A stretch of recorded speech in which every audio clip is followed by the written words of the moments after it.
Texte du jour, les 7 dimensions de la foi, avec le prophète Joël Francis Dato. Texte biblique, nous lisons un verset très particulier de la parole de Dieu. On va lire ce verset, Job 3, verset 25. La Bible déclare, on y va. Ce que je crains, c'est ce qui m'arrive. Ce que je redoute, c'est ce qui m'atteint. Je répète, on y va. Ce que je crains, c'est ce qui m'arrive. Ce que je redoute, c'est ce qui m'atteint. La version Martin Bible dit ceci.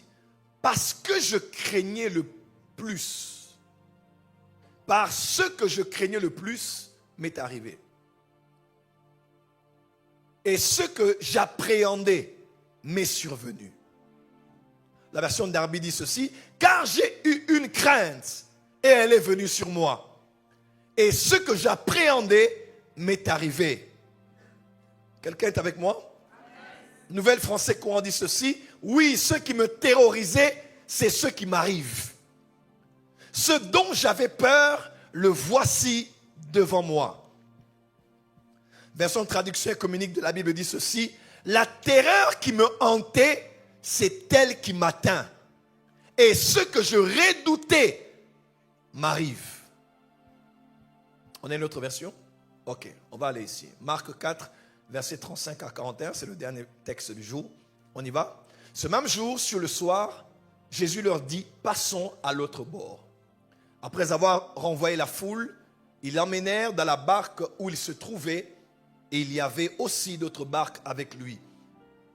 Il s'éleva un grand tourbillon et les flots se jetaient dans la barque, au point qu'elle se remplissait déjà. Et lui, il dormait à la poupe sur le coussin. Ils le réveillèrent et lui dirent, « Maître, ne t'inquiètes-tu pas de ce que nous périssons ?»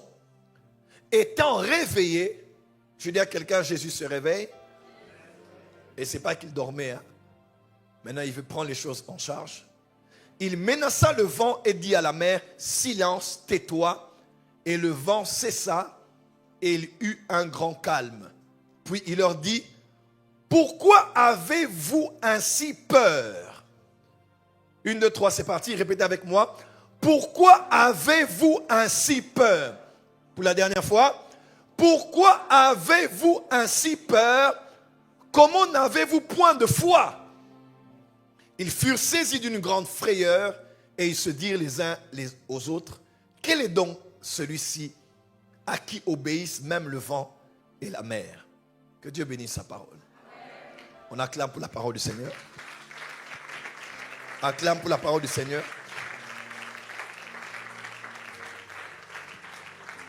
Amen.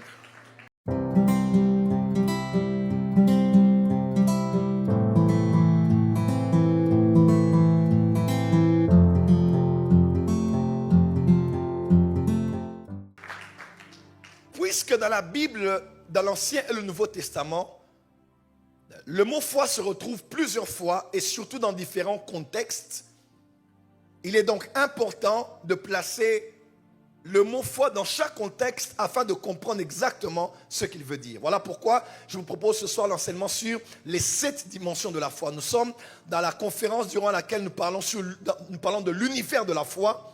Ce soir, nous allons vraiment aller de manière pragmatique afin de comprendre ce qu'est la foi selon les différents contextes dans lesquels on exploite ce mot, cette vérité et même, je dirais, cette énergie spirituelle. Dis avec moi la foi.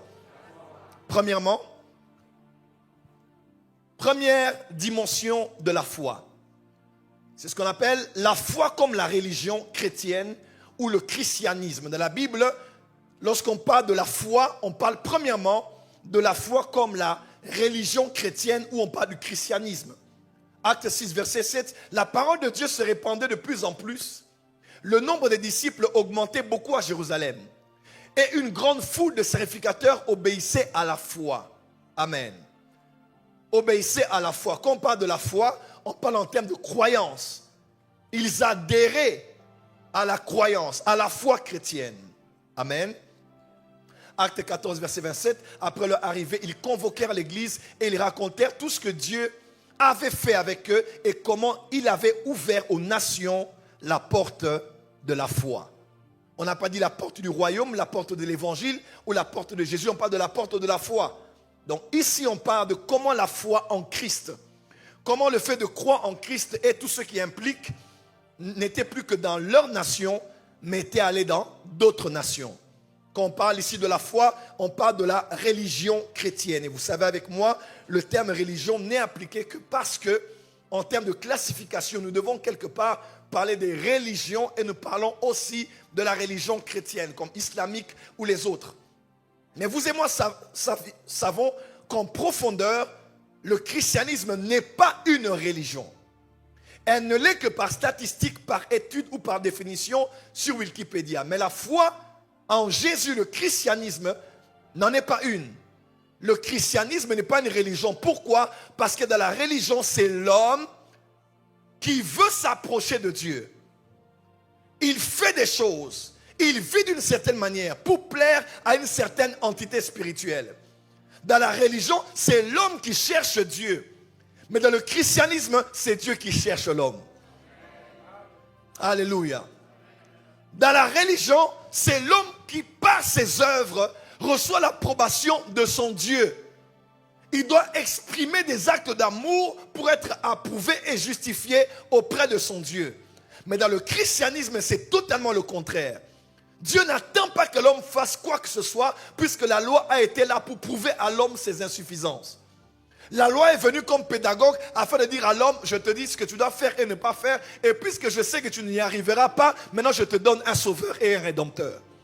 C'est maintenant dans le christianisme que Dieu lui-même dit à Dieu, que le Seigneur dit à son Seigneur, maintenant revêt-toi de la chair et descends afin d'exprimer mon amour pour l'humanité. Car Dieu a tant aimé le monde qu'il a donné son Fils, afin que quiconque croit en lui ne périsse pas, mais qui ait la vie éternelle. Dis à ton voisin, dans la religion, les hommes vont vers Dieu, mais dans le christianisme, Dieu est venu vers l'homme par Jésus-Christ, notre Seigneur.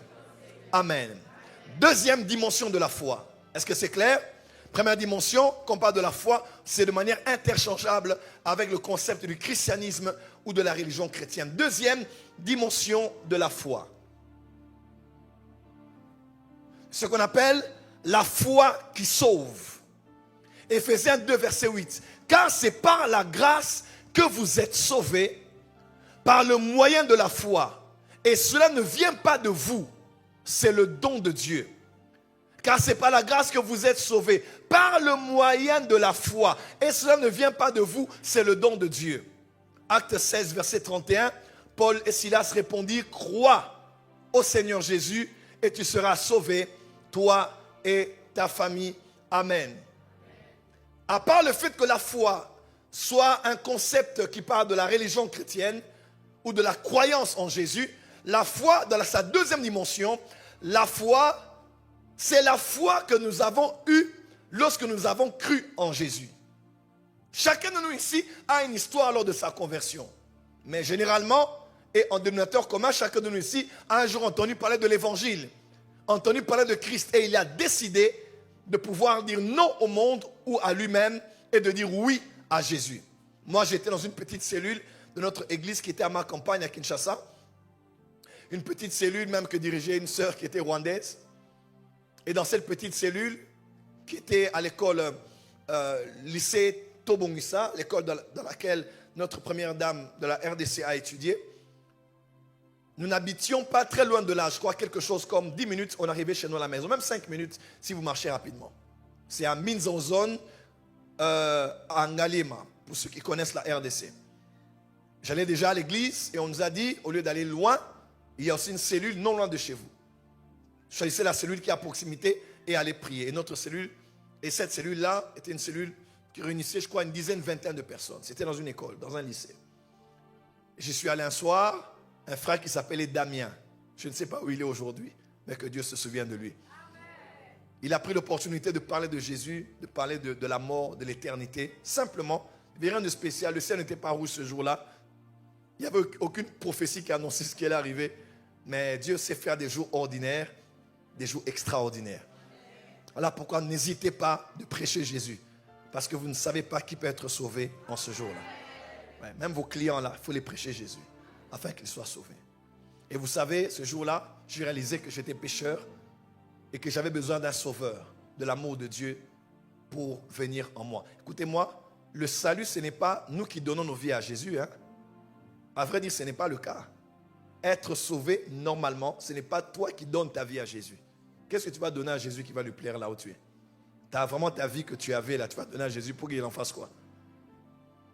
La nouvelle naissance, ce n'est pas nous qui donnons nos vies à Jésus, mais c'est nous qui recevons sa vie.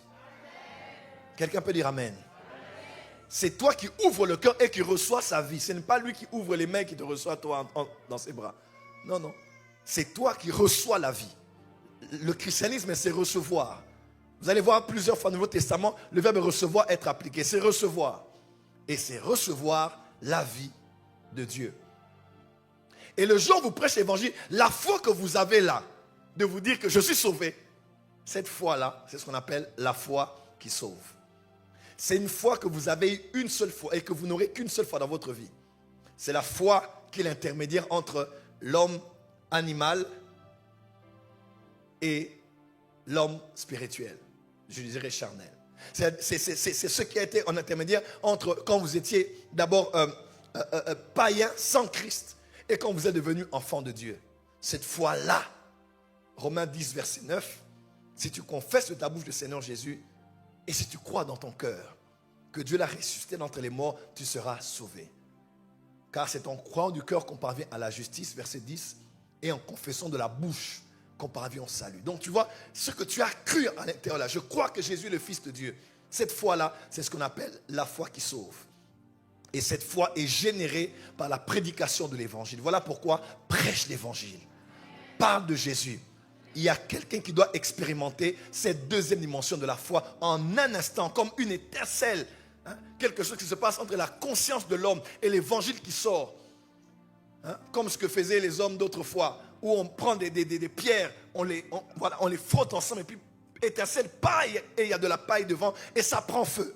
Quand tu prêches l'évangile, la personne écoute, quelque chose se passe, le feu commence à bouillonner, se dit non, j'ai besoin d'un sauveur, je dois arrêter cette vie, je dois donner ma vie au Seigneur, je ne veux pas aller en enfer, je veux cette vie éternelle, je veux recevoir Dieu en moi. Cette foi-là est la foi qui est produite par la prédication de la bonne nouvelle de Jésus-Christ. Elle apporte la lumière où quelqu'un voit son état et voit ce qu'il peut devenir en étant enfant de Dieu. Quelqu'un peut dire Amen. Dis avec moi, la foi qui sauve. Troisième dimension de la foi. Troisième dimension de la foi, c'est ce que j'appelle la foi fruit de l'esprit. Oui, je suis sauvé, mais il y a une troisième dimension de la foi qu'on appelle la foi fruit de l'esprit. Ah bon? Galates 5, verset 22. Mais le fruit de l'esprit, c'est l'amour, la joie, la paix, la patience, la bonté, la bénignité, la foi. Oh! Donc la foi, la douceur, la tempérance. Donc la foi est aussi considérée comme l'expression du fruit de l'esprit. Dis avec moi la foi, fruit de l'esprit. Galates 5, verset 22, une autre version pour nous aider à comprendre mieux. Mais le fruit de l'esprit, c'est l'amour, la joie, la paix, la patience, la bonté, la bénignité, la fidélité. À la place de foi, d'autres versions disent fidélité. Pourquoi? Parce qu'en grec, dans la version originale, en grec, le mot traduit par foi est le mot pistis. Et pistis est la racine qui porte la racine des mots comme foi et des mots comme fidélité. En français, on ne le voit pas puisqu'on dit foi et fidélité, on ne trouve pas trop de liens entre les deux. Mais quand on va en anglais, c'est plus clair. Foi, c'est faith. Fidélité, c'est faithfulness.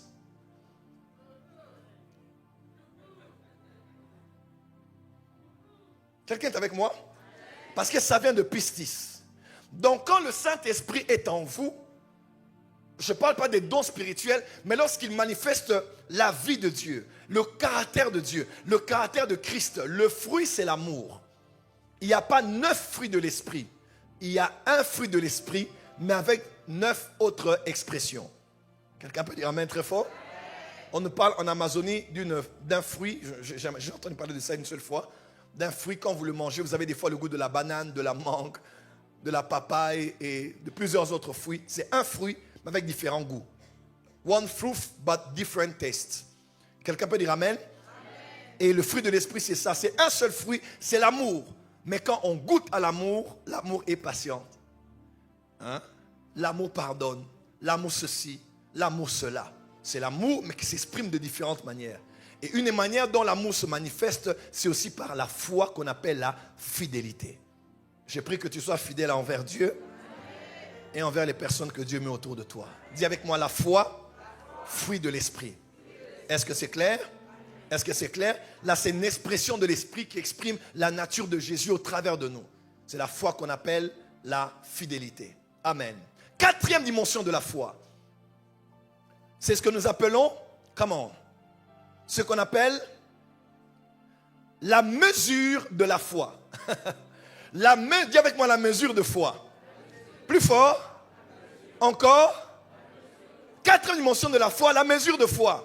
Quand j'écrivais cet enseignement, je riais moi-même quand je suis arrivé à cette étape. Romains 12, verset 3. Par la grâce qui m'a été donnée, je dis à chacun de vous de n'avoir pas de lui-même une trop haute opinion, mais de revêtir des sentiments modestes selon la mesure de foi que Dieu a départie à chacun. Selon la mesure de foi que Dieu a départie à chacun. Oui, j'ai donné ma vie à Jésus. Il a donné sa vie à Jésus. Elle a donné sa vie à Jésus. Ils ont donné leur vie à Jésus. Nous tous, celles que nous sommes là, nous avons un seul Dieu, un seul Jésus en qui on a cru. Mais, après avoir eu la foi qui sauve, quand nous étions païens, quand nous sommes entrés maintenant dans la famille des enfants de Dieu, il semble que Dieu a départi à chacun une mesure de foi. Je parle en profondeur. La foi est le christianisme. Quelqu'un vient, il me parle de Jésus. J'ai la foi qui sauve. Quand j'entre maintenant dans la famille des enfants de Dieu, je suis un enfant de Dieu, je réalise qu'il y a plusieurs autres qui sont sauvés avec moi.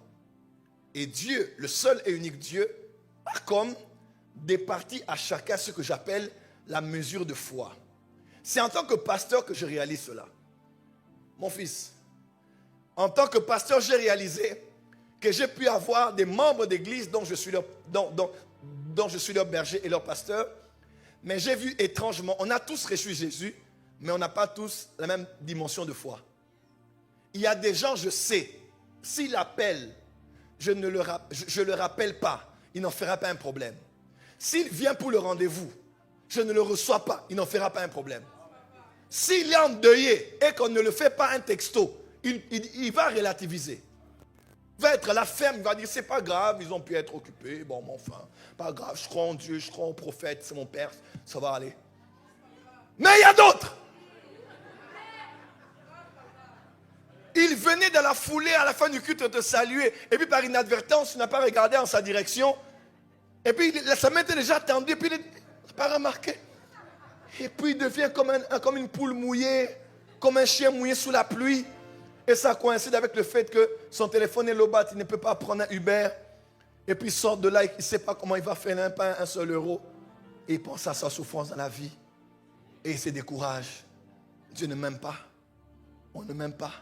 On ne pense pas à moi. Étrangement, on dirait que Dieu a départi à chacun une mesure de foi. Il y a des gens qui ont une grande foi, tu les vois stables. Tu dis, mais elle n'a pas entendu beaucoup, elle n'a pas été enseignée avec beaucoup d'enseignements, elle n'a pas fait longtemps dans la vie chrétienne, mais elle a une grande foi. Mais il y a d'autres là qui ont une petite foi. Mais la Bible nous enseigne, nous qui sommes forts, de supporter ceux qui sont faibles. Alléluia. Et dans l'église, en tant que pasteur, moi j'étais pasteur, ça fait juste un peu moins de 10 ans que je suis pasteur maintenant dans le ministère pastoral. Que je commence à établir des églises. Mais j'ai travaillé comme pasteur, près des pasteurs pendant plusieurs années. Dans différentes communautés. J'étais dans une communauté au Burundi où j'ai vécu 3 ans. Avec des Banyamulenge. Ils sont entre les Congolais et les Rwandais. J'étais dans des environnements où j'étais avec les gens de différentes cultures. Là, je suis en Europe ici. Notre église a plus de 50% de ceux qui sont des îles. Ceux de ma nation, même de la RDC, ne sont même pas plus de 15 dans cette église. C'est la vérité. Pas plus de 15. Je ne crois pas. À peu près. Donc, en vivant avec les gens, j'ai réalisé qu'on a le même Jésus, mais on n'a pas la même mesure de foi. On dit que Dieu a donné à chacun, un peu comme dans la parabole de talent. Il donne un peu à un, deux, à l'autre 3, à l'autre 5, à l'autre 6. D'autres n'ont pas besoin de beaucoup pour tenir. Il reçoit une parole. Oh my God. Joseph a eu 2 rêves. 2 rêves. Pendant plus de 15 ans, il était ferme. Il croyait en ce que Dieu lui avait dit. Mais à des gens, même si on le prophétise 15 prophètes, le jour après la 15e prophétie, il cherchera encore que quelqu'un d'autre confirme ce que Dieu a dit. Qu'on le veuille ou pas, il y a des gens qui ont des... C'est la mesure de la foi qu'ils ont reçue. D'autres en ont beaucoup, d'autres en ont très peu. Mais la sagesse, c'est quand on en a beaucoup, il faut qu'on vienne fortifier et solidifier ceux qui sont faibles. Mais être faible dans la foi, c'est bien tant que c'est un état saisonnier. Mais quand ça devient aussi des choses que l'on fait exprès, on oblige les gens à toujours nous courir après. En tout cas, toi, tu as un problème de croissance. Tu vas devenir chétif ou chétif. Et tu vas devenir un nain et un lutin qu'on mettra dans le jardin. Ça rime, hein? Dis amen bien. Acclame très fort, on continue à avancer. La mesure de foi. Moi, quand j'ai reçu Jésus, en tout cas, la mesure que j'ai eue, non. J'avais big measure. Moi, déjà, tout feu, tout flamme, donc rien ne m'était impossible. Et ceux qui étaient là longtemps de la foi s'étonnaient de ce que je faisais, les espoirs très tôt. Parce que je crois que la mesure que j'avais eue était grande. Quantième type de la foi? Là, c'est la dimension où la foi est une mesure qui nous est accordée après que nous soyons entrés dans la famille des enfants de Dieu. 5e dimension de la foi, c'est ce qu'on appelle la foi qui grandit. Quelqu'un peut dire la foi qui grandit. Waouh! Dis avec moi très fort, la foi qui grandit. Dis avec moi, la foi qui vient. On peut lire ensemble, 1, 2, 3, go. Ainsi, la foi vient. Dis à ton voisin, si la foi vient, la foi va aussi. Si la foi vient de ce qu'on entend, la foi part de ce qu'on entend aussi. Voilà pourquoi tes oreilles ne sont pas une poubelle. Tu ne dois pas écouter n'importe qui te dit n'importe quoi sur toi, sur ta femme, sur ton mari, sur ton pasteur, sur ta nation, sur ta destinée, sur tes enfants. Si la foi vient, la foi aussi part.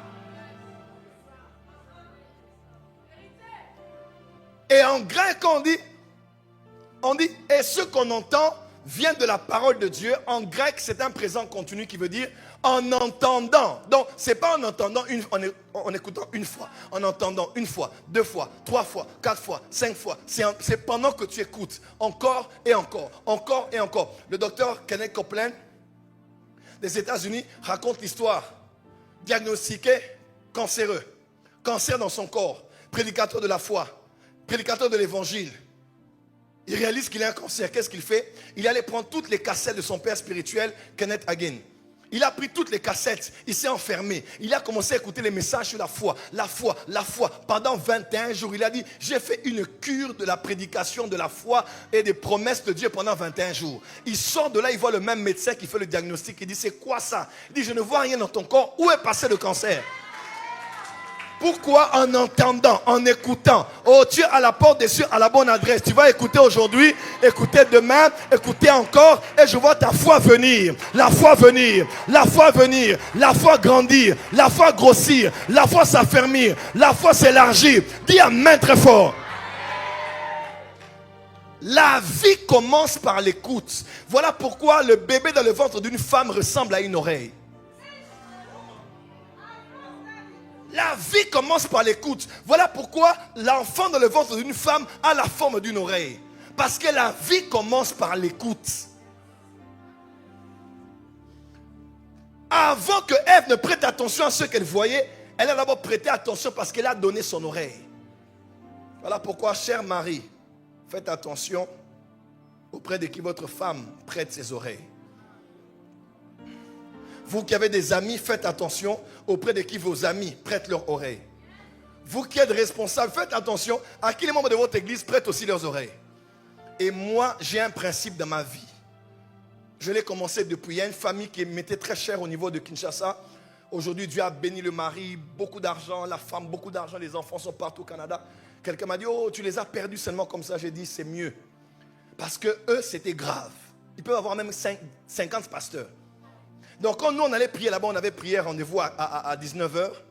Quand on arrive à 19h, on faisait passage, remise et reprise. Donc tu vois déjà, il y a des pasteurs qui sortent de là déjà, qui ont transpiré.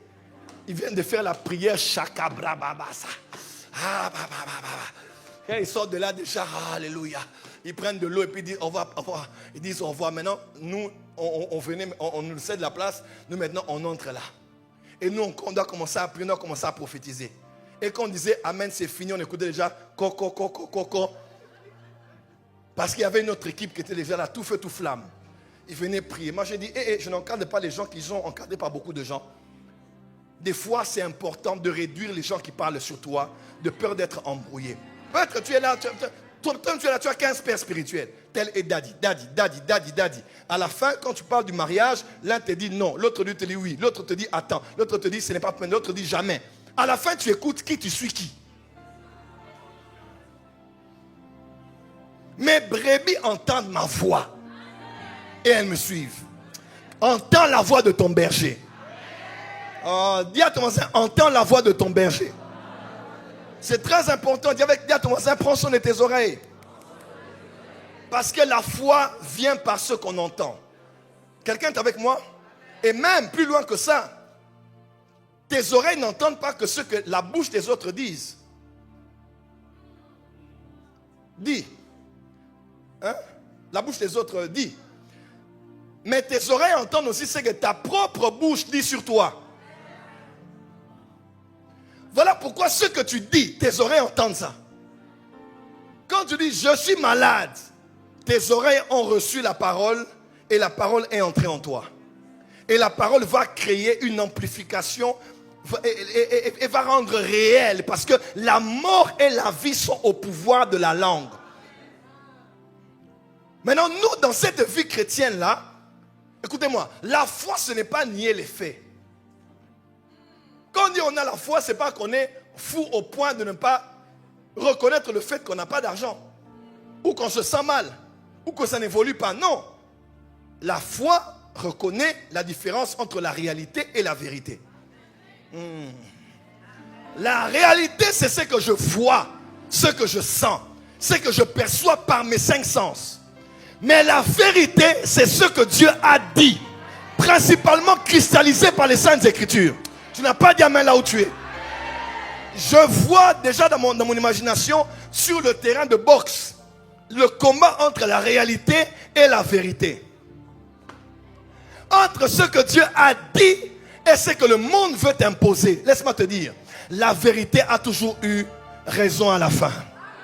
La réalité de Joseph était une chose, mais la vérité que Dieu l'avait révélée a fini par s'imposer. Dis à ton voisin, crois en la vérité, ne crois pas en la réalité. Je reconnais la réalité, mais je crois en la vérité. J'admets la réalité, mais je confesse la vérité. Voilà pourquoi la Bible déclare que le faible, Paul n'a pas nié que nous sommes faibles, mais dit malgré que je suis faible, mais que de ma bouche, je n'affirme pas l'état dans lequel je suis. La foi, c'est reconnaître où je suis, mais imposer ce que je crois être vrai. Que le faible dise que je suis fort. Ne dis pas ce que tu sens. Dis ce que Dieu a dit sur toi. Et que le pauvre dise, donc je n'ai pas d'argent ici, je le reconnais, mais j'ai l'argent. Mais j'ai l'argent. Mais j'ai l'argent. Déborah, lève-toi un peu. J'étais avec quelqu'un avant-hier. On parlait de quoi? D'une voiture, non? Et tu disais quoi? Elle me disait, j'aimerais... Viens. Tu disais quoi? On regardait une voiture et tu disais? J'aimerais avoir la voiture. Et je t'ai dit quoi? J'ai acheté la voiture. Je t'ai dit que tu as acheté la voiture. Tu as fait quoi? J'ai acheté la voiture. Tu as fait quoi? J'ai acheté la voiture. Est-ce que tu as la voiture? J'ai acheté la voiture. La foi est une ferme assurance des choses qu'on espère. Une démonstration des choses qu'on ne voit pas. Quelqu'un peut dire amen très fort. Dis amen très fort.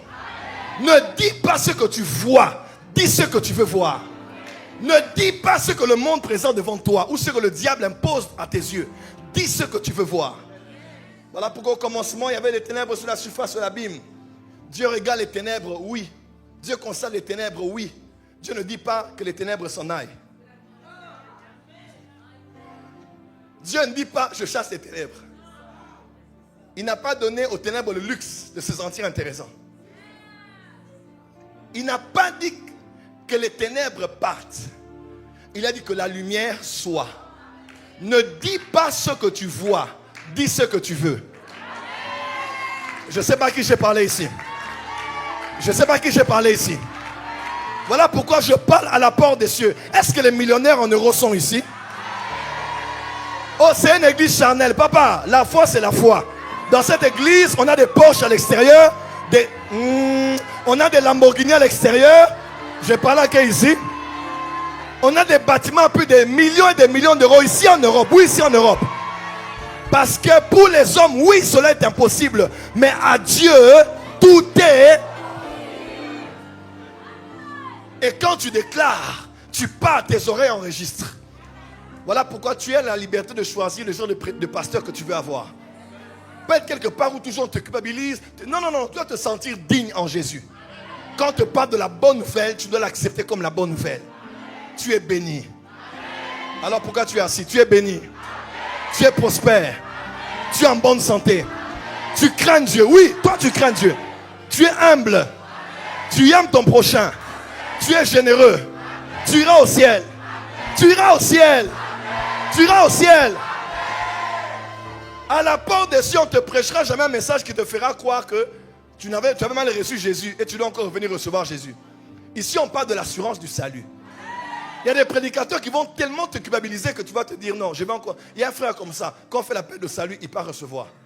Un autre prédicateur vient, il fait l'appel, lui va encore. Un jour, à la 5e fois, le pasteur a dit, mon fils, pourquoi tu vas toujours recevoir Jésus? Il dit, papa, j'avais reçu d'abord la jambe. Une autre réunion, j'ai reçu encore la 2e jambe. Maintenant, je vais recevoir le bras. Donc, parce que je veux que Jésus soit plein de Jésus en moi. Dis à ton voisin, il est déjà là. Ne dis pas ce que tu vois, dis ce que tu veux. Et plus tu parles comme ça, plus ta foi grandit. Je vois que tu deviens un homme de foi et une femme de foi.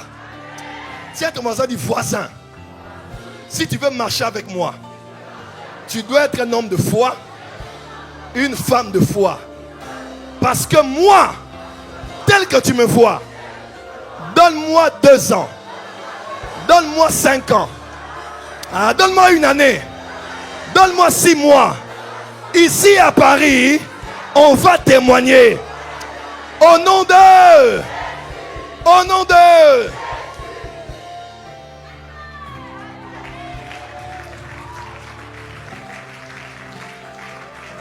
La 5e dimension de la foi, c'est la foi qui grandit. Donc, si elle grandit, elle peut aussi baisser. Si elle est forte, elle peut aussi devenir faible. Mais tout dépend des quantités et des qualités de paroles que tu écoutes qui peuvent grandir ta foi, affermir ta foi. Est-ce que je peux vous choquer ici? Avant-hier, je prie. Dieu me dit, ne parle pas de la foi si tu veux voir la foi grandir dans le peuple. Il m'a dit, parle de ma grandeur et leur foi grandira. Maintenant, je t'explique. Il y a des gens dans nos familles, nous le savons très bien. S'il t'appelle pour te dire, il t'enverra 50 €, tu sais qu'il peut le faire parce que tu connais son niveau. 50 €, au moins, il peut se permettre de te le donner. Il y a d'autres gens, si nous les connaissons. S'il t'appelle, il te dit, je t'envoie mardi prochain 10 000 €, envoie ton compte. En tout cas, tu sais. Tu sais que les 10 000 € vont débarquer. Pas parce qu'il a dit, mais parce que tu sais, qui il est. Tu connais la profondeur de sa poche, le volume de son compte en banque, son intégrité, son sérieux. Ce n'est pas quelqu'un qui plaisante. En d'autres termes, ta foi dépend de la connaissance, de la grandeur et des capacités et des ressources que la personne qui te parle est en train de te promettre. Et quand quelqu'un te dit quelque chose de comme ça, qu'est-ce que tu fais? Ta journée change, n'est-ce pas? Tu commences à marcher parce que tu sais qu'un 50 000 va débarquer. Tu vas t'endetter quelque part parce que tu sais que demain tu vas payer. Même les douleurs que tu avais à la tête, les céphalées sont parties. Bizarrement, tu avais des insomnies, mais tu dors comme un bébé parce que tu sais qu'un 50 000 va débarquer dans ton compte. Est-ce que tu as déjà touché l'argent? Non. Est-ce que tu as utilisé l'argent? Non. Est-ce que tu as déjà exploité l'argent? Non. Est-ce que l'argent a déjà été transféré? Non. Mais une parole de quelqu'un, selon son niveau, est sortie en ta direction. Et ta manière d'être a commencé à exprimer la foi que tu as en la personne qui a promis qu'elle va réaliser. Tu n'as pas besoin de toucher ce que Dieu te dit pour croire. Si un être humain peut te dire, demain je te donne 5 000 euros. Par exemple, moi je te dis, viens demain je te donne 5 000. Tu vas me croire, non?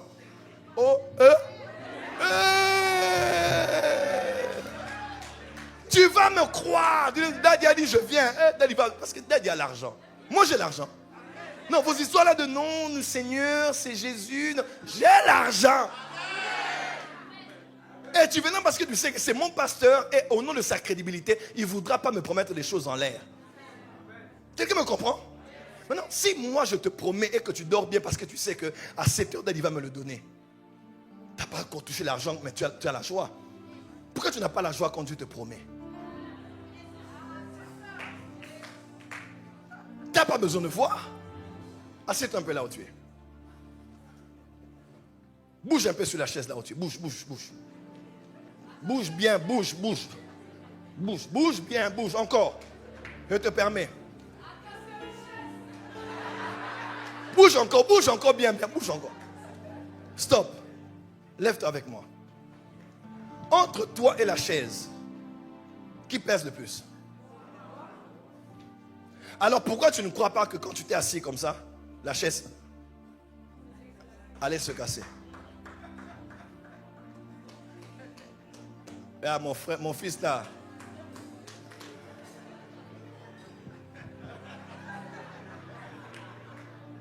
Ça pèse plus que ta chaise, mon fils bien-aimé. Mais la chaise ne s'est pas cassée. Et tu t'es assis là, tu as bougé et tu n'as même pas eu peur que ça va se casser. Pourquoi? Parce que tu sais que celui qui l'a fabriqué ne l'a pas fabriqué pour te casser le dos, mais l'a fabriqué pour te porter. De deux. Toi, tu sais que beaucoup de gens se sont déjà assis dessus. Mais malgré leur poids, elle ne s'est jamais cassée. Et tu t'es assis là, tu es calme, peinard, et tu pèses plus que la chaise. Mais la chaise t'a porté depuis que tu l'as au début du culte. La chaise ne t'a pas fait tomber. Laisse-moi te dire. Si tu as la foi en la chaise qui t'a porté depuis le début du culte, et ne te fera pas tomber jusqu'à la fin du culte. La chaise, tu ne la vois pas, mais tu es assis dessus. Tu n'as pas besoin de voir Dieu. Tu n'as pas besoin de voir Dieu. Ah, tu n'as pas besoin de voir Dieu. Tu peux t'asseoir, assieds-toi, assieds-toi, assieds-toi. Tu peux t'asseoir en Dieu calmement. Il soutient toutes choses par sa parole puissante. Tu peux t'asseoir, aïe, aïe, aïe. Tu peux t'asseoir en Dieu, t'asseoir et bouger. Être sûr qu'il t'a porté dès ta naissance, il va te porter jusqu'à la vieillesse. Mettez les hommes de dessus devant. Dis à ton voisin, Dieu est fiable. Dieu m'a porté. Il me portera encore. Dis, Dieu m'a soutenu. Il me soutiendra encore.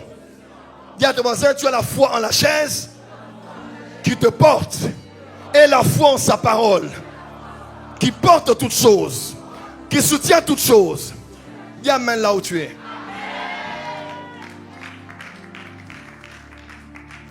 Cette foi-là, c'est la foi qui grandit. Et Dieu a prévu que depuis que nous sommes nés de nouveau, nous puissions grandir dans la foi. Aller de gloire en gloire, mais aussi de foi en foi. Ça fait une semaine, Dieu m'a dit, clairement, pour moi-même. Il m'a dit, si tu arrives à un niveau dans ta marche où tu n'as pas besoin de la foi pour survivre, alors tu commences à aller hors de ma volonté.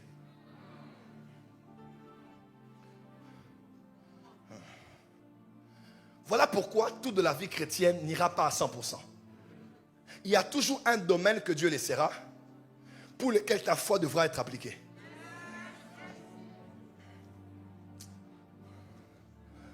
Lorsque l'ange apparaît à Marie, l'ange promet à Marie. Marie dit, mais comment cela se fera-t-il? Ça, c'est la volonté de Dieu. Quand Dieu te donne une mission, quand Dieu met en toi un projet, et que tu as tous les moyens de ta politique pour réaliser cela, ce n'est pas Dieu qui t'a parlé. Ce n'est pas Dieu. c'est pas dur. Mais quand tu as un fardeau qui dépasse ton niveau académique, quand tu as un fardeau qui dépasse l'histoire de ta famille, quand tu as une vision qui dépasse même ton âge, au point où tu te dis, mais comment je peux réaliser ça dans un tel contexte ici en France? Laisse-moi te dire, c'est là où le facteur Dieu entre en scène. Et lorsque le facteur Dieu entre en scène, l'impossible devient possible. Là où tu es, tu dois vivre la vie de la foi. Comme actuellement, on doit déménager ici.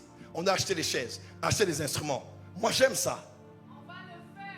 On va même faire plus que ça, plus que ça, plus que ça, plus que ça, plus que ça, plus que ça. Et c'est ça la marche avec Dieu. Pourquoi? Parce que sans la foi, il est impossible de lui être agréable. Dieu se plaît par des hommes de foi. Dieu se plaît par des femmes de foi. Et la foi, quand elle est engagée, elle éteint l'intellect. On arrive à une sphère où on se dit, ça ira au-delà de ce qu'on a prévu ou du budget qu'on a mis de côté. Mon fils, quand tu as la vision d'étendre ton église partout, hey, man of God, God bless you, partout, et que tu n'as plus besoin de la foi, c'est que tu n'es pas là où Dieu veut. Lorsque tu es sur le haut d'une falaise et que Dieu te dit saute, il y a deux choix. Soit mon Dieu sera en bas pour te rattraper, soit il te donnera sûrement les ailes pour voler. Mais dans tous les cas, tu ne te casseras pas, tu ne tomberas pas. Nul n'a placé sa foi en Dieu et n'a été déçu. Dis avec moi, j'ai la foi. Et tu sais que la foi est contagieuse. Tu sais que la foi est contagieuse. Donc quand tu sais, on peut être là assis comme ça, quelqu'un dit, j'aimerais le petit coin. Et directement à l'instant, tout le monde a envie dans le petit coin, alors qu'il n'en avait pas envie, ça fait 2 secondes. Pourquoi? Parce qu'un besoin exprimé peut être une attitude contaminée. On peut tous être là, quelqu'un dit, j'ai soif, j'ai envie de boire de l'eau. À l'instant, toi aussi, tu sens que tu as soif. Et pourtant, 5 minutes avant, tu n'en avais pas. Pourquoi? Une attitude exprimée peut être une foi communiquée. Dis à ton voisin, je suis dangereux. Dis à ton voisin, mon atmosphère est dangereuse. Ne sois pas près de moi et ne me fréquente pas et tu vas réussir pour rien et tu seras millionnaire pour rien et tu vas percer seulement comme ça et dis à ton voisin, je respire la foi. Je mange la foi. Je parle la foi. La Bible déclare, mon juste ne vivra pas par la prophétie, ne vivra pas par la... Oh, il vivra par la foi. Dans vivre, il y a manger. Dans vivre, il y a se marier. Dans vivre, il y a voyager. Dans vivre, il y a investir. Dans vivre, il y a épargner. Dis avec moi, je vis par la foi.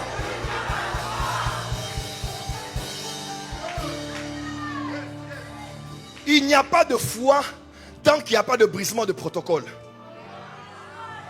Logiquement, on entre à la maison par la porte. C'est la bienséance, c'est la logique. Mais des hommes ont dit, l'homme que l'on porte pèse trop. Passer par la porte, c'est impossible. Mais puisque la foi brise le protocole, ils ont tout fait pour monter. Ils sont allés au toit. Ils ont dit, ça ne se fait pas, ce n'est pas notre maison. On n'a jamais construit ni investi dans cette construction, dans cette architecture. Mais on s'en fout. Parce que la foi s'en fout. I don't care. Dis à ton voisin, I don't care, baby. Dis à ton voisin, I don't care. Benson Idaho, ça disait, la foi est comme une voiture qui est sur une pente. Et elle descend. Elle n'a ni frein à main.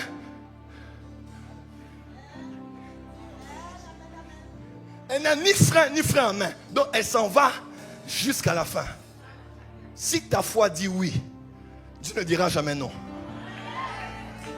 Et quand Jésus a vu cet homme, il a opéré un miracle. Dis à ton voisin, ta foi doit briser le protocole.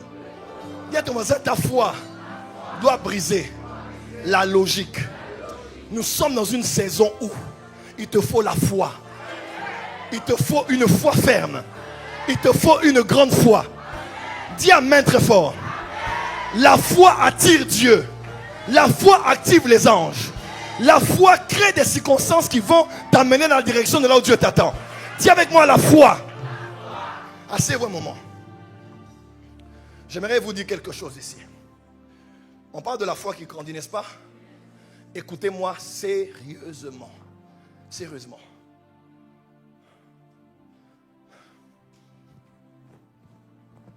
Dis à ton voisin bon appétit. Les excès des tables sont permis ici. Un frère avait trop mangé, il était rassasié. On a dit, va encore manger, il dit, rajouter. Il dit, mais l'excès des tables c'est péché. Il dit, d'accord, allez manger sur la pelouse. Et il mangeait. On a dit, mais toi, tu ne veux pas arrêter les excès des tables? Ce n'est pas l'excès des tables, c'est l'excès de pelouse. Donc, dis à ton voisin, desserre ta ceinture. Tu vas encore manger. Y a-t-il un homme et une femme de foi ici?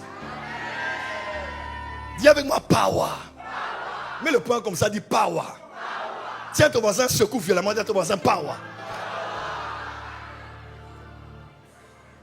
Et pour ceux qui ne le savent pas, tous les hommes de foi arrivent à un moment où ils doutent. Pourquoi? La foi est captée par ton esprit. La foi réside dans ton cœur. Il est écrit, car c'est en croyant du cœur qu'on parvient à la justice. Romains 10, verset 10. Parce que la foi repose dans le cœur. Le cœur peut être aussi utilisé comme esprit ou bien comme âme. Mais la foi en toi peut être secouée. Pourquoi? Parce que tu es encore dans cette tente, tu es encore dans ce corps, tu es encore dans ce corps de chair. Tu peux voir, tu peux entendre, tu peux ressentir. Et ta foi peut être secouée, ballottée, agitée. Ça arrive. Et Dieu ne t'en veut pas pour ça. Parce que Dieu sait de quoi tu as été formé. Dieu préfère quelqu'un qui doute que quelqu'un qui est incrédule. Quelqu'un qui doute est juste secoué. Jésus peut tendre la main en direction de Pierre et le sortir de l'eau. Mais quelqu'un qui est incrédule, ça veut dire il a les évidences là, mais il choisit de dire non, je refuse. Quelqu'un a dit viens au secours de mon incrédulité. Et Jésus est merveilleux. Jésus est venu secourir cette personne. Vous savez, pour ceux qui ne savent pas, le contraire de la foi, ce n'est pas le doute. Le contraire de la foi, c'est la peur.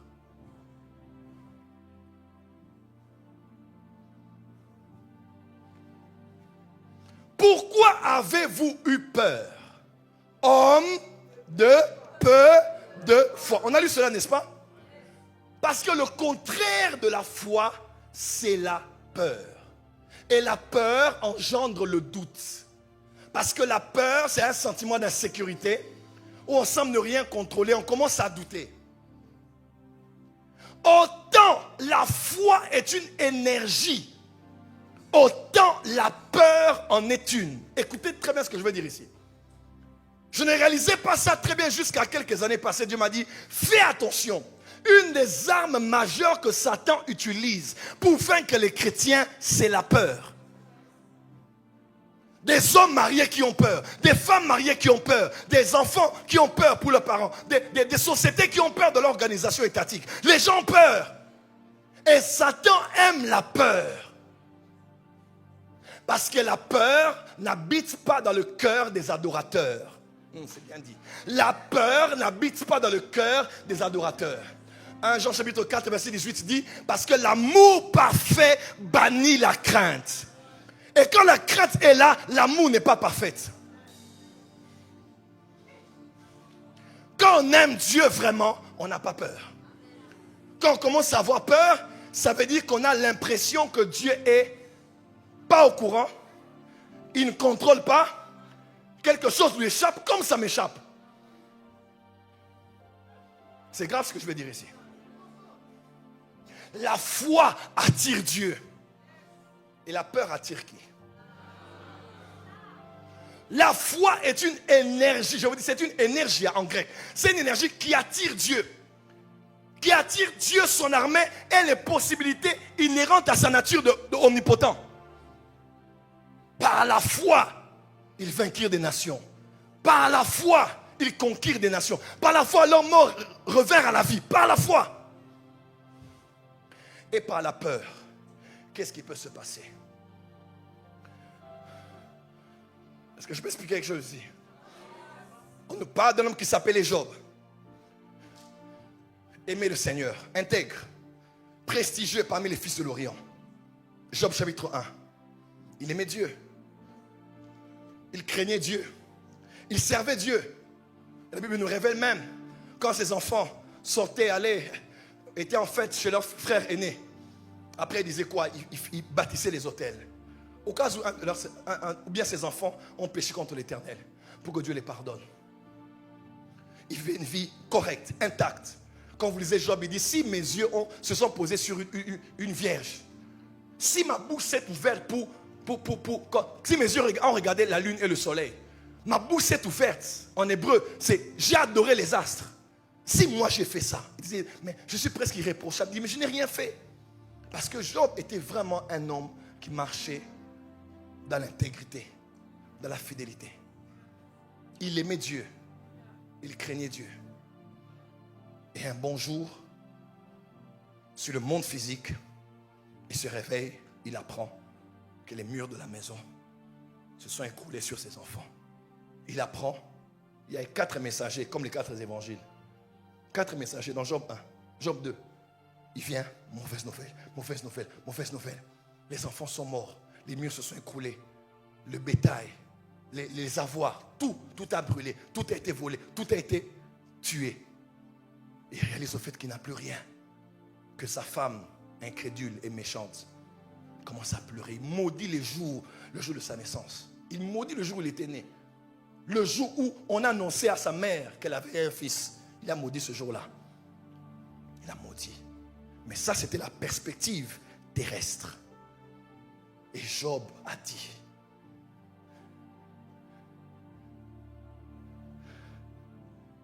en souhaitant que ce jour ne soit jamais venu, où sa mère allait porter un fils. Ça, c'est ce qui s'est passé physiquement. Sa femme a dit, maudit Dieu et meurt. Écoutez-moi très bien, enfant de Dieu, cette partie peut changer toute ta vie.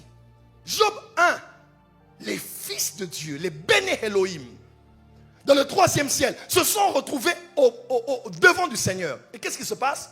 Satan aussi est venu devant le Seigneur. Et Dieu entame la discussion. Tu viens d'où toi? Il dit, mais je viens de la terre me promener. Il dit, quoi? Il dit, non, mais j'ai vu... Il dit, tu as vu mon serviteur Job là-bas? Il dit, oui, je l'ai vu. J'ai vu. Et Satan dit, oh, laisse-moi juste le toucher là, tu vas voir s'il va tenir bon. Dieu dit, ok, fais ce que tu vas faire, mais ne touche pas à sa vie. Et Satan a reçu la permission d'aller toucher à Job. Job 1, Job 2. Dieu n'a parlé que de Job, de son intégrité. Mais Satan est entré dans un monde de défis. Il dit, tu penses que c'est normal qu'il te craigne bien qu'il te sert? C'est parce qu'il a des biens. S'il les perd maintenant, il va perdre la foi en toi. C'est Job qui a entamé cette deuxième partie de la discussion dans le monde des esprits. La question que je vous pose, d'où est venu dans les pensées de Satan? Moi j'étais là-bas, c'est pour ça que je sais ce qui s'est passé. D'où est venu dans la pensée de Satan de suggérer cela à Dieu et même d'avoir la permission de Dieu, de Shaddai, de descendre et d'attaquer Job, de le faire perdre tout ce qu'il avait? Vous savez c'est quoi? Qu'est-ce qui a attiré Satan au 3e ciel, au point où il commence à parler à Dieu? Donne-moi la permission d'aller toucher Job. Vous savez c'est quoi? Au chapitre 2, au chapitre qu'on a lu ici, Job dit, ce que je craignais, c'est ce qui m'est arrivé. Tu n'as pas compris. En d'autres termes, quand Job bâtissait les autels pour ses enfants, c'est parce qu'il avait peur. Il s'est réveillé le matin, regardait ses murs, il se disait, un jour ces murs risquent de tomber ici, je ne serai pas à la maison et puis tous mes enfants vont mourir. Un jour il sort, il regarde ses brebis, il dit peut-être que le feu peut tomber du ciel et brûler mes brebis ici. Un jour il regarde, il dit, et puis il y a des Amalécites ou d'autres peuples qui viendront, ils vont tuer mes serviteurs. Job a attiré le monde des esprits en sa direction parce qu'il avait une énergie négative qui nourrissait jour après jour, semaine après semaine, année après année. Il dit, ce que je redoutais m'est arrivé. Ce qui me terrorisait m'a atteint. Tout ce qui arriva à Job était conçu dans ses pensées, nourri de la maternité de la peur.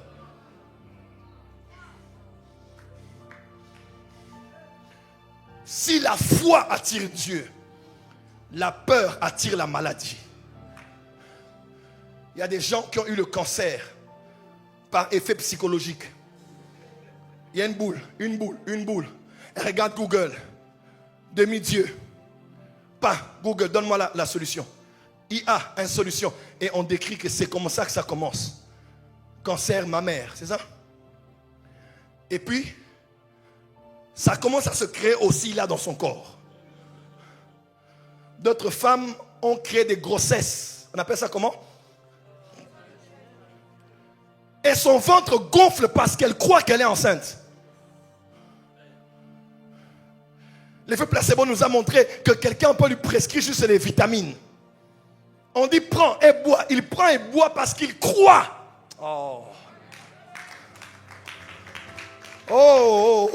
Parce qu'il croit. Son organisme dégage des énergies qui font que son corps se soigne de lui-même. Ce qui a attiré Satan, le monde spirituel, dans la direction de la maison de Job, c'était la foi contraire. L'opposé de la foi qu'on appelle la peur, qu'il vivait avec toute sa vie. Il est possible de chanter à l'église mais d'avoir peur. Et les gens que je prêche ce soir, ma fille, sont des gens qui ont peur. Oui. On est souvent comme dans un bal masqué, on vient à l'église, on se cache derrière des shalom, des dieux, doit louer, des bonjour ma soeur, bonjour mon frère. Mais si on retire les masques, la plupart d'entre ceux qui sont dans cette salle ont peur. Peur de ne pas réussir.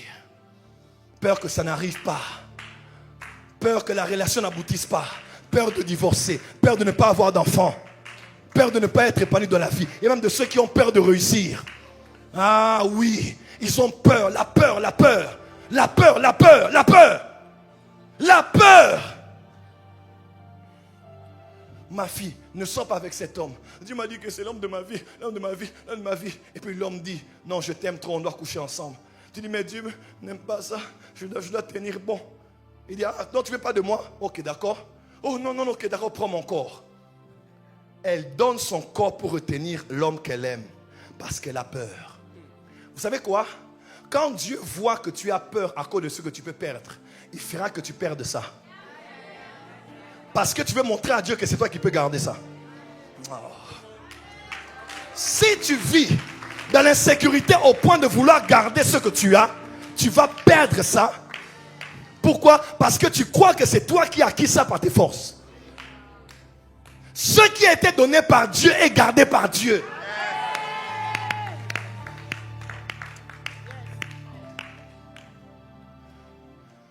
Un des pères a dit ceci: tout ce que j'ai gardé dans mes mains, je les ai perdus. Mais tout ce que j'ai gardé dans les mains de Dieu, je les possède jusqu'à aujourd'hui.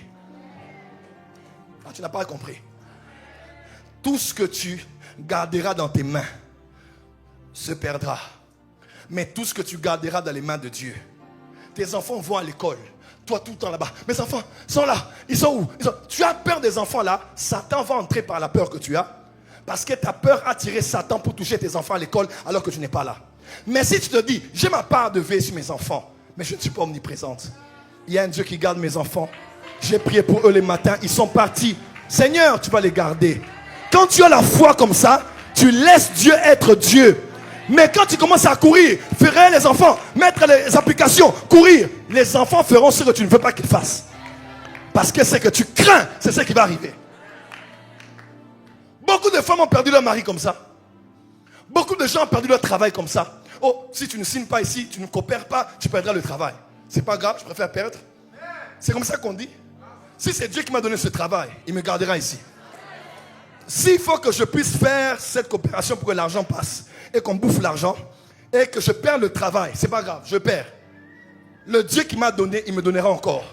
Mais quand le travail difficile aujourd'hui, hein, et papa, Dieu va comprendre. Ça veut dire que tu as peur. Tu as peur qu'on te lâche. Et tu es prêt à compromettre pour garder ce que tu as. Et quand Dieu voit ça, il laissera Satan venir. pour te donner une bonne gifle afin que tu saches que si c'est lui le donateur, laisse-lui être Dieu et toi demeure un homme. Dis à ton voisin, la peur va te faire perdre des choses.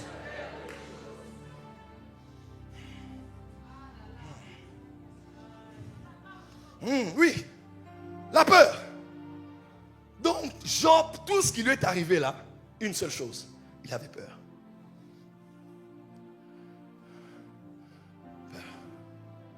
Si cette femme-là, Dieu te l'a donnée pour que tu l'épouses à la fin, fais bien les choses. Si elle te fait du chantage, laisse-la partir. Bye. Bisous, bye. Mais si tu es là, tu paniques, tu dors pas la nuit, tu l'écris, elle n'a pas répondu, tu vas à l'église, tu es mal. Satan va t'avoir. Parce que ce que tu crains là, c'est ce qui va arriver. Et le Seigneur, c'est toi qui m'as... Je crois t'avoir entendu dans cette direction. Seigneur, je suis calme. Je sais que tu es un Dieu fidèle. Je fais ma part. Si ça marche, gloire à Dieu. Si ça ne marche pas, bisous Jésus, tu es mon Dieu. Câlin Jésus, tu es mon Dieu. Rien ne me séparera de toi. Parce qu'avant que cette femme ne vienne, tu étais là. Et si elle part, tu resteras avec moi. Dis avec moi, n'aie pas peur. Crois seulement. Dis à ton voisin, n'aie pas peur. Dans cette salle, Dieu m'a dit, beaucoup de gens ont peur. Peur. Une petite douleur ici. Et ma maman aussi avait été morte de ça. Voilà, ça commence.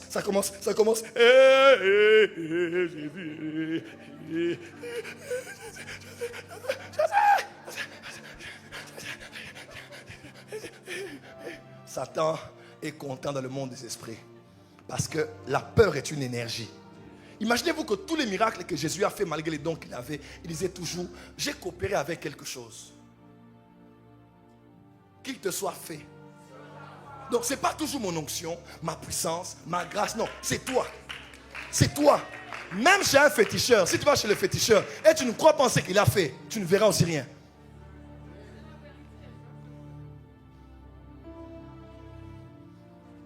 Dis à ton voisin, n'aie pas peur. Oh mais daddy, j'ai déjà 45 ans. Daddy, à cet âge, est-ce qu'on a des enfants? Calme-toi.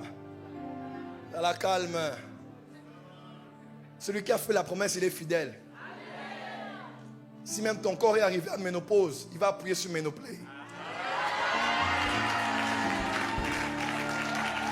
Dis à ton voisin, Ménoplay.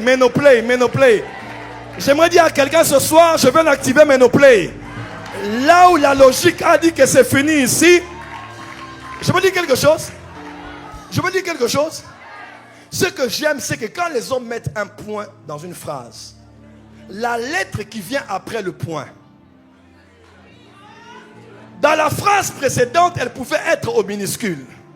Mais puisqu'on a mis un point, si la lettre doit être écrite, on ne l'écrira plus en minuscule, on l'écrira en majuscule.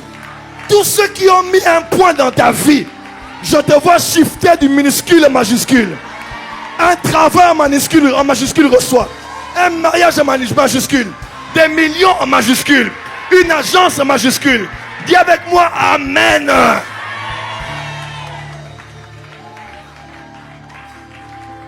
Aïe, aïe, aïe, aïe, aïe. Aïe, aïe, aïe, aïe, aïe, aïe. Dis à ton voisin la foi.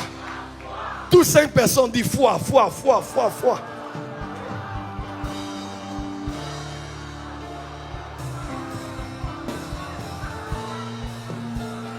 Oh. Attends. Dis à ton voisin, tu as avec toi le meilleur voisin de la soirée. Maintenant, commence à encourager ton frère, ta soeur. Vas-y, 2 minutes, 1 minute. Déclare sur ton voisin. Écris sur les commentaires.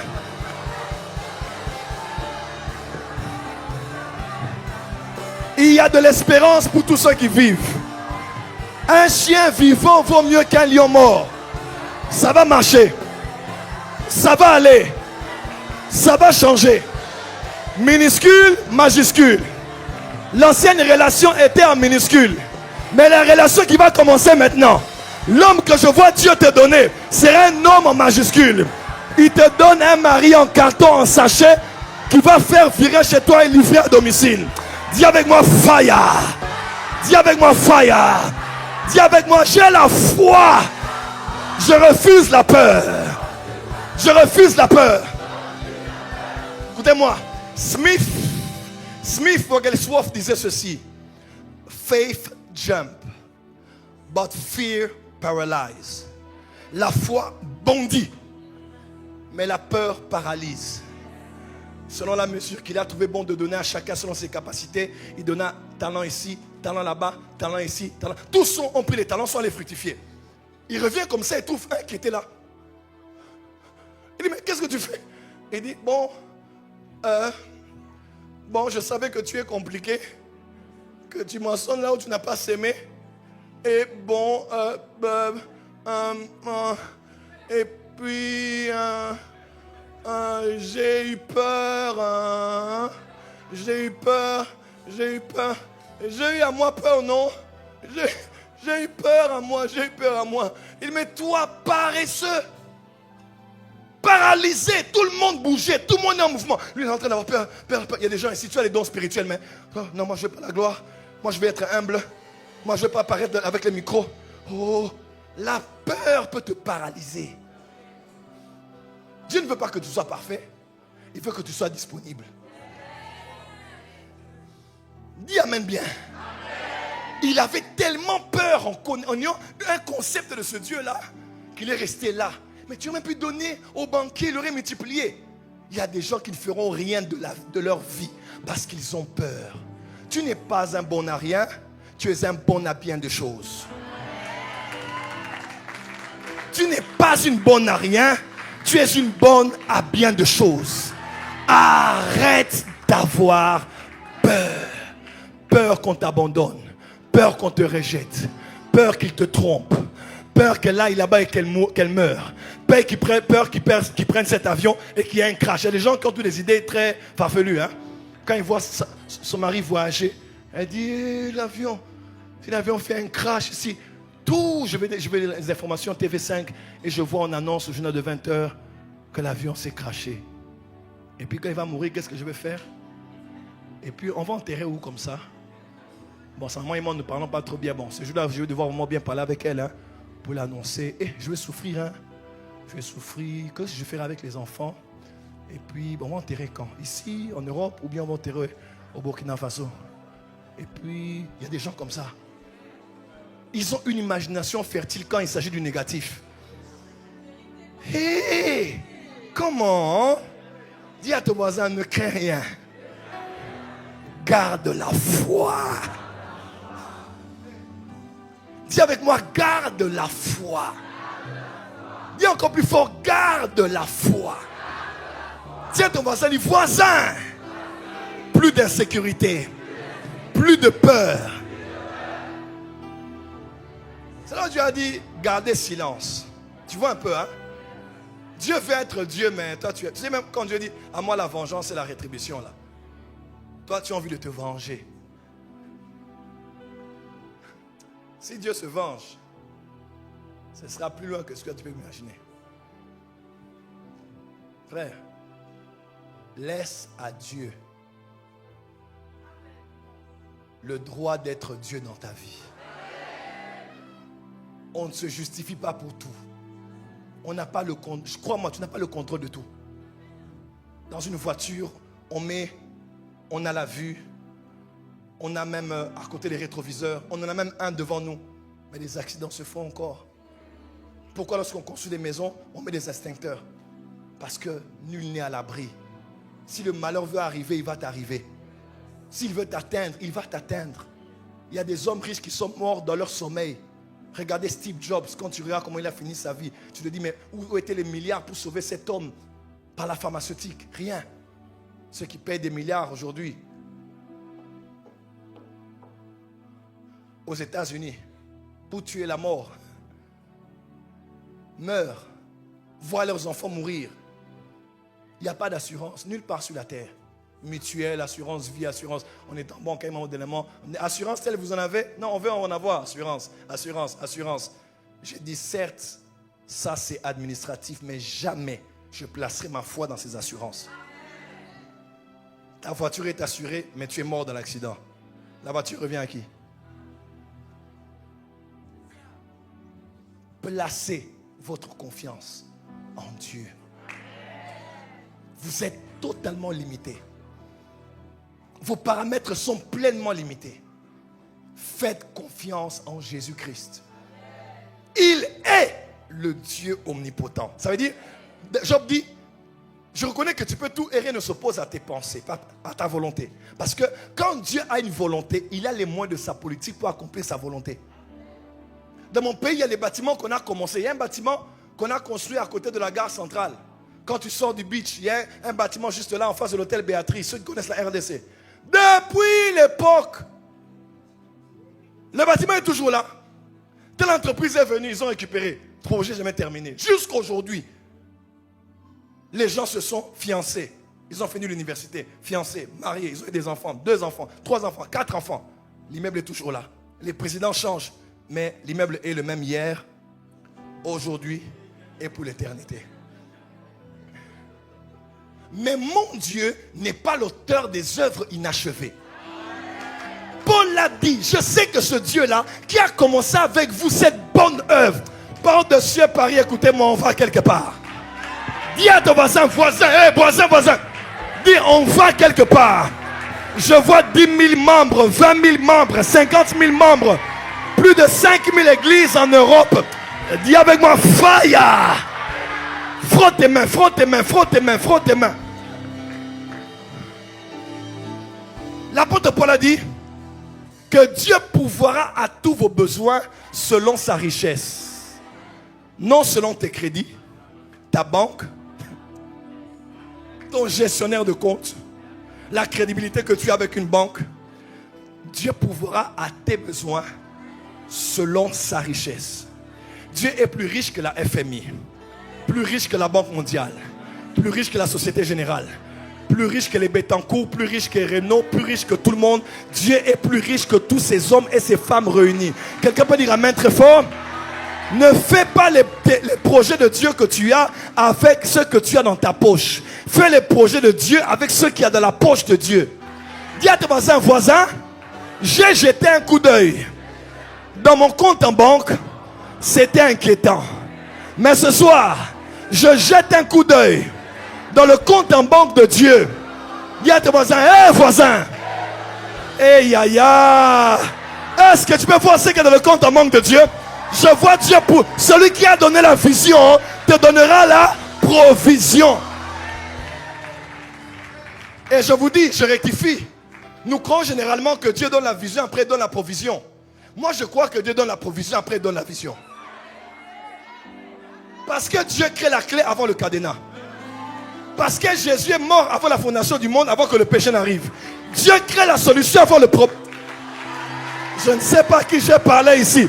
Dis amen très fort. Dieu a créé le jardin, a créé tout ce qu'il fallait pour l'homme. Il a créé la provision avant de créer le visionnaire. Avec la vision. Le bélier était sur la montagne avant qu'Abraham et Isaac n'aillent au sommet de la montagne. La provision existe avant la vision. Amen. Dis à ton voisin, calme-toi. Ta provision est là. Donne high five à 3 personnes. Dis voisin. La provision est là. Dieu a appelé tes partenaires avant de t'appeler. Dieu a appelé tes partenaires là avant de t'appeler. Donne-moi la main plus fort que ça. Dis à ton voisin. Ne crains rien. Et la foi. Pierre a entendu la parole. Il a dit, sur ta parole, je vais marcher. Il faisait un pas sur l'eau. Il ne marchait pas sur l'eau, mais il marchait sur la parole de Jésus. Et quand il pose le pied, il avançait. Et à l'instant même, le vent souffla, il regarda à côté, à gauche, à droite. Il eut peur et il commença à s'enfoncer. Tu vivras le surnaturel jusqu'au jour où tu commenceras à regarder à gauche et à droite. Dis à ton voisin, arrête de regarder à gauche et à droite. Il est écrit, tu ne t'en détourneras pas ni à gauche ni à droite. Reste sur ce que Dieu t'a dit. Dieu est, écoutez-moi, qui sont de la famille Samsung ici? Comme moi. Voilà. Samsung, c'est pour ceux qui aiment simplifier la vie, qui n'aiment pas se compliquer. Les autres qui vont lever les mains maintenant, Apple, levez les mains, sont ceux qui n'aiment pas les choses simples dans la vie.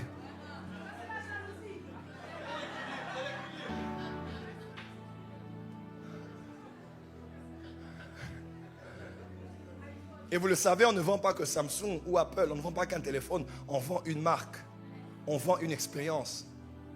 Et vous le savez avec moi, un téléphone comme celui-ci, on doit le faire passer par tous les tests possibles.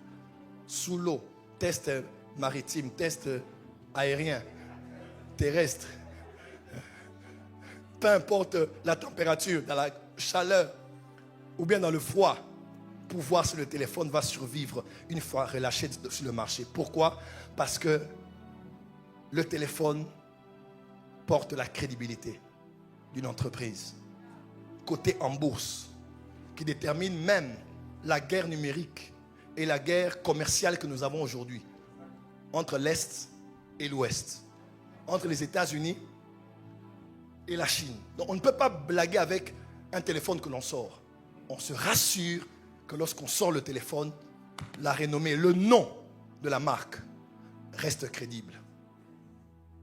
Avant que Dieu ne te lance sur le marché de la terre, Dieu t'avait déjà essayé. Ah, j'aime ça. Dieu t'avait déjà testé dans l'éternité.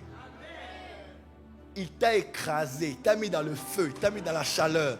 Il a testé, il a dit, c'est de bonne qualité. Et il t'a envoyé. Non, qu'est-ce qu'il a fait? Il a fait que papa regarde maman. Et les deux pensaient qu'ils s'aimaient juste par amour. Mais c'était le prétexte par lequel Dieu voulait t'envoyer là-bas sur la terre.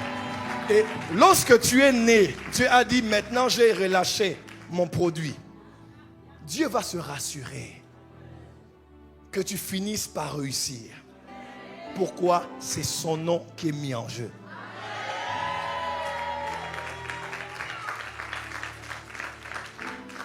Tiens ton voisin, dis voisin. J'ai consulté Dieu. Ça a marché. Tu crois que je suis prophète? Qui croit que je suis prophète ici? Quel jour sommes-nous aujourd'hui? Samedi 5 juin 2000, 7 juin 2025. Je t'informe que j'ai fait un tour au futur. J'ai vu ce qui va t'arriver. Je suis revenu le samedi 7 pour t'informer. Ça a marché. Je dis ça va marcher. À partir de cette conférence, on va vivre. Je te parle ici comme prophète. Les témoignages commencent après ce culte. Ton téléphone va sonner. Tu recevras un mail. Un contact qui devait t'appeler depuis va te rappeler avant demain 6 heures. Reçois ton miracle. Reçois ton miracle. Reçois ton miracle. Au nom de... Assieds-toi 2 minutes ici. 6e type de foi. 6e, le don. Dis le don de foi. On va lire cela demain, quand je parlerai sur les dons de puissance, le don de foi et comment opérer dans le don de foi. On peut faire ainsi. 7e type de foi. L'esprit de foi. Dis avec moi l'esprit de foi. On peut parler un peu en anglais. Dis the spirit of faith. On n'a pas dû parler créole ici. Dis à ton voisin the spirit of faith. Dis à ton voisin come on man. Come on, come on. The spirit of faith.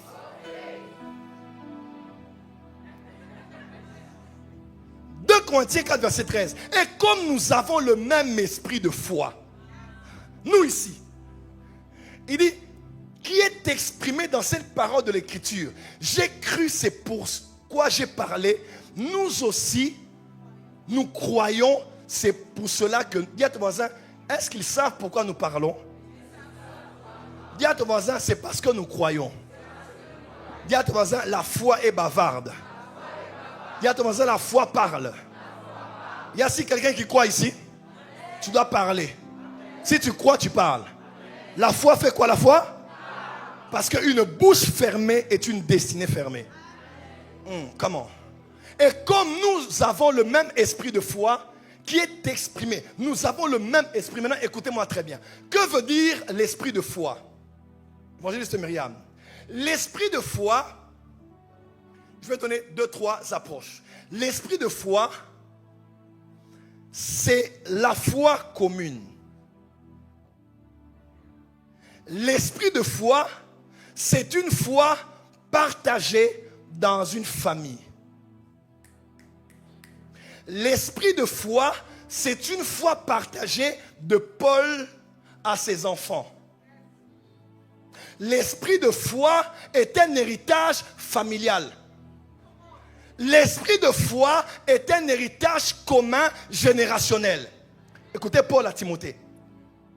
Gardant le souvenir de la foi sincère qui est en toi et qui habita d'abord dans ta grand-mère Loïs et dans ta mère Eunice et qui, j'en suis persuadé, habite aussi en toi. Petit-fils, quand je te regarde, je vois une foi. Cette foi n'a pas commencé avec toi, ni avec ta mère. Cette foi a commencé avec ta grand-mère. Elle est passée par ta mère et elle est venue en toi. Donc tous ceux qui portent cet ADN, tous ceux qui portent ce nom, tous ceux qui sont de cette lignée, on peut vous identifier avec une foi commune qui est comme un esprit de foi que vous partagez. Il s'appelait Smith Wigglesworth. Un jour, il avait un de ses disciples qu'on appelait Lester Sumrall. Il a vu cet homme, il a coincé contre un mur. Il a prié pour lui. C'est un grand homme de foi, un père de la foi. C'est même lui, Lester, qui est devenu comme le père spirituel de Robert Liardon, qui a écrit le livre God Generals. Il est aussi devenu le père de Rod Parsley, qui est aux États-Unis, un homme de foi qui a été guéri de son cancer récemment ici. Et vous voyez, Smith est un homme de foi qui a un don de foi, mais il semble que tous ceux de sa lignée, quelqu'un arrive là où je vais aller, tous ceux de sa lignée partagent comme une foi qui s'exprime par ce qu'ils disent et qui se manifeste dans leur lignée et leur famille spirituelle. Un homme a rencontré Jésus en vision. Il a rencontré Jésus par prophète William Marion Branham. Il s'appelait Tel Osborne. Tel Osborne rencontre Jésus. Il rentre en Inde où il avait échoué. Il démontre la puissance avec les miracles. Cet homme vient en Afrique, au Kenya. Il rencontre un jeune homme qui était un bandit, qui lui, au niveau de l'Est du Congo, avait révisé Marc chapitre 16. Voici les miracles. Il disait aux prêtres catholiques, pourquoi on ne voit pas ça ici? Et parce qu'il faisait des débats avec eux. Il a perdu la foi. Il est allé au Kenya, révolté. Il s'appelait Haïti Nabala. Il est arrivé dans une croisade de Tel Osborne. Jésus-Christ est le même aujourd'hui éternellement. Il a dit, oh là, voici les menteurs là. Ils veulent venir nous prêcher de n'importe quoi. Ça, c'est les blancs qui viennent nous coloniser ici. Il vient avec ses amis et ils prennent la grand-mère de l'un de ses amis qui était, je crois, aveugle. Il l'amène à la croisade pour que, ne soyons pas guéris, cette femme serve d'alibi pour qu'il puisse détruire la croisade. Et pendant qu'Osborne prêche, il parle de Jésus. Il parle de Jésus. À l'instant même, pouf, celle qui était aveugle recouvre la vue. Tous les amis se convertissent. Lui, il ne savait maintenant pas quoi faire. Il dit, mais c'est vrai, elle est guérie, elle est guérie. Il donne sa vie à Jésus. Et non seulement lui, Haïti Nabala, au Nigeria, Benson Idahosa, fils spirituel aussi de Tel Osborne. Les deux ont mené de grands réveils en Afrique. Maintenant, Haïti Nabala, il est le père du réveil au Congo. Celui qui a engendré Mama Olangi, celui qui a engendré les Sikatenda, celui qui a engendré la plupart de tous les généraux de Dieu au Congo actuellement là, sont issus quelque part de la lignée d'Haïti Nabala. Il avait un don de foi inimaginable. On amène à Haïti Nabala une femme. La femme était femme de militaire. Elle n'avait que des filles et des filles. Enceinte, elle était. Son mari va en mission. Elle dit, si je pars, je reviens. Tu accouches une fille encore, je te chasse de la maison. La femme va voir celui qu'on appelait Mouzé, Haïti Nabala.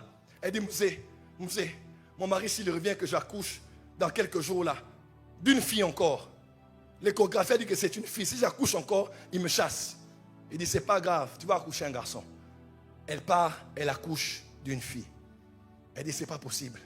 Qu'est-ce qui s'est passé? Elle prend le bébé. Elle rentre chez Adina Bala. Elle dit, mon mari va rentrer. J'ai accouché d'une fille. Il dit, mais pourquoi tu as peur? Donne-moi le bébé. Adina Bala prend le bébé. Il regarde, il soulève.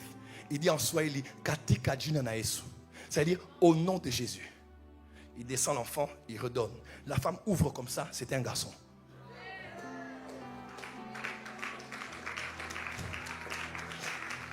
Maintenant, Adina Bala, parmi les gens qui l'ont impacté de son vivant, il y a une femme qu'on appelait Tumashaumba. Cette femme-là était une femme, moi j'ai vu dans des croisades, cette femme entrer dans un culte. On emmène des fous qui ont des chaînes. Elle commence à chanter en Chiluba. Elle chante, elle chante, elle chante. Zambia Mama Tumba. Donc, le Dieu de Mama Tumba. Dieu de Mama Tumba. Dieu de Mama Tumba. Dieu de Mama. Papa, elle dit, Père Jésus-Christ, Dieu de mon père Adina Bala, descends. Les gens, les fous guérissaient comme ça avec mes yeux. Et cette femme, elle a eu l'onction d'Adina Bala. Adina Bala a dit, je te donne mon manteau. C'est à elle qu'Adina Bala avait donné. Et cette femme avait sa fille spirituelle qu'elle aimait beaucoup. Et cette femme-là, c'est la femme qui m'a emmené au Seigneur. Et celle qui m'a emmené au Seigneur, qui connaît ici Werrason? Le musicien. Vous connaissez beaucoup, hein?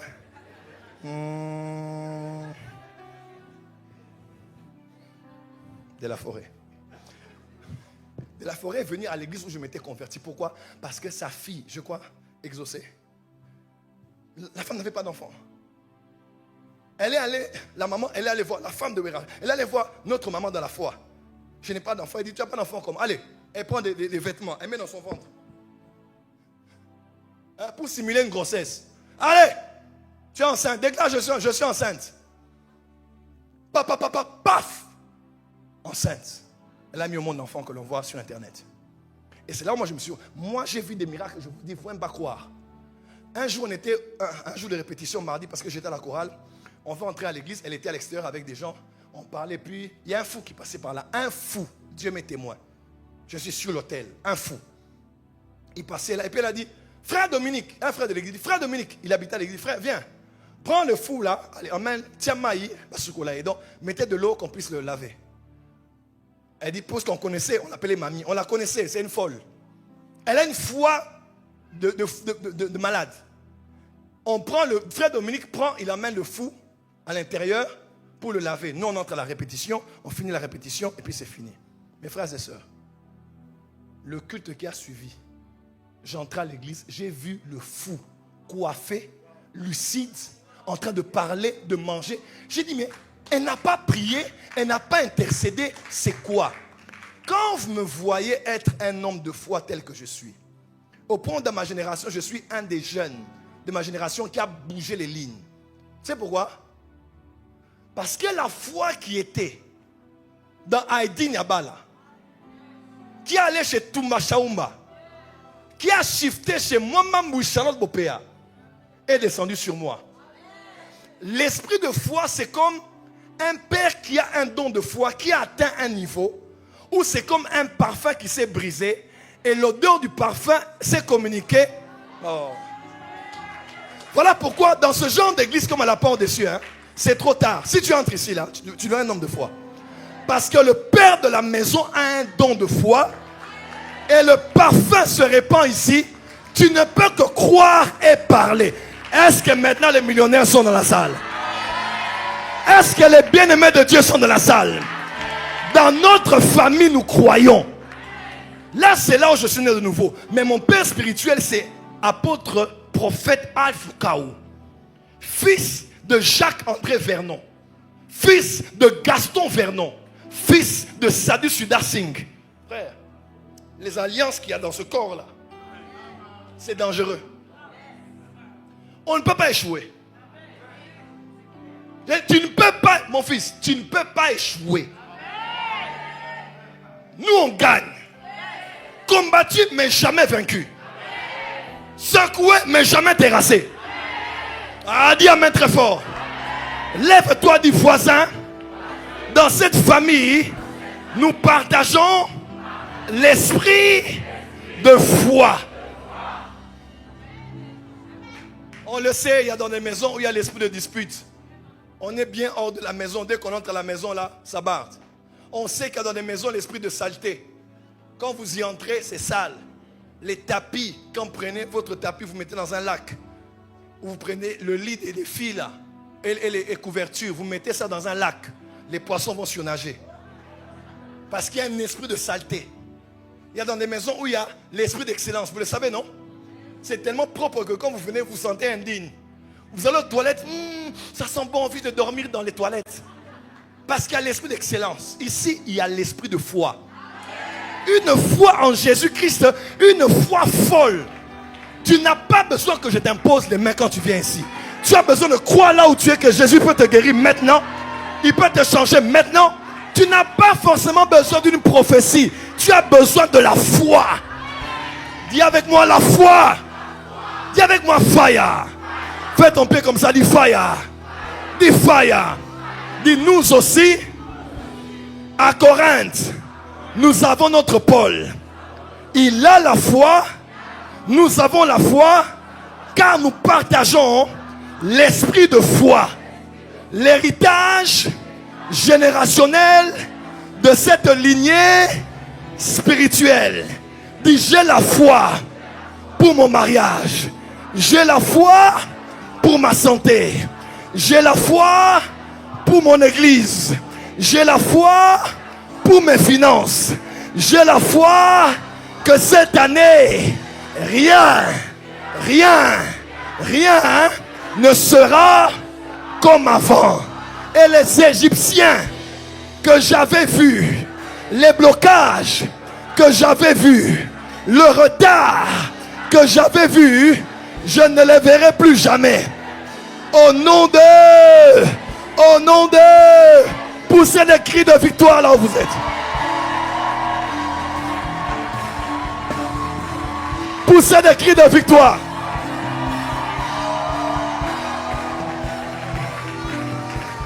Poussez des cris de victoire.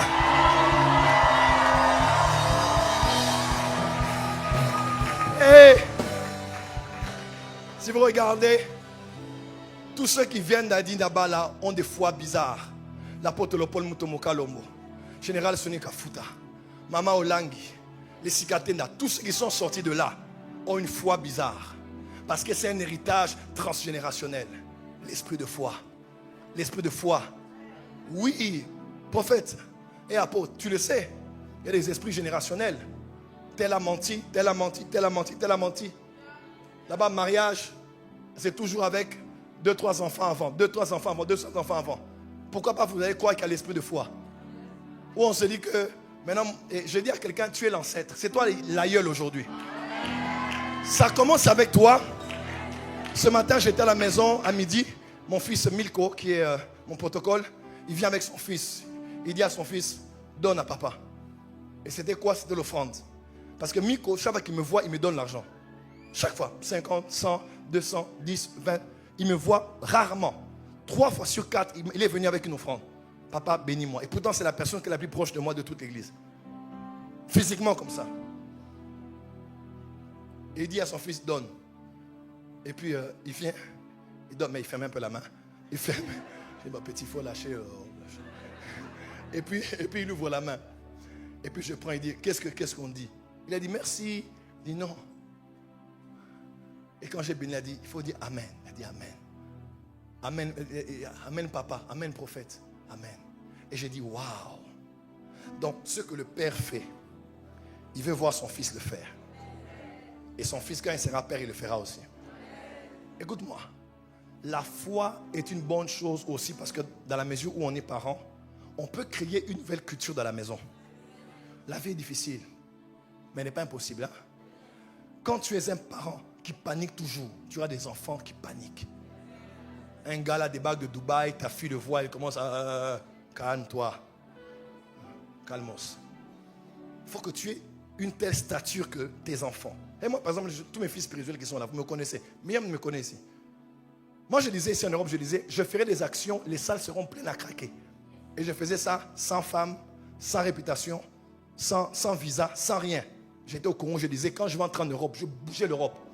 Je remplis des salles. Avec quoi? sans femme, sans extension, sans réputation, sans rien. Parce que dans notre esprit de foi, quand nous croyons, nous parlons. Et je suis là.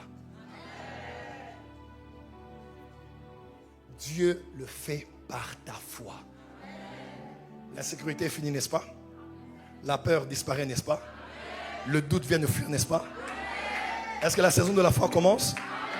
Mon juste vivra par... Écoutez maintenant ce verset. Lorsque Paul parle du combat spirituel, écoutez-moi très bien. Il parle de toutes les armes dont il faut se revêtir. Vous savez qu'est-ce qu'il dit à la fin? Il dit par-dessus tout. Les sandales, oui. La ceinture, oui. La cuirasse, bien sûr. Le casque, je ne peux pas oublier. L'épée, bien évidemment. Mais par-dessus tout ce que j'ai comme arme, celle qui protège toutes les autres armes. Oh, celle qui préserve tous les autres revêtements. C'est le bouclier de la foi. Tu comprends maintenant? Dis à ton voisin, par-dessus tout, la foi.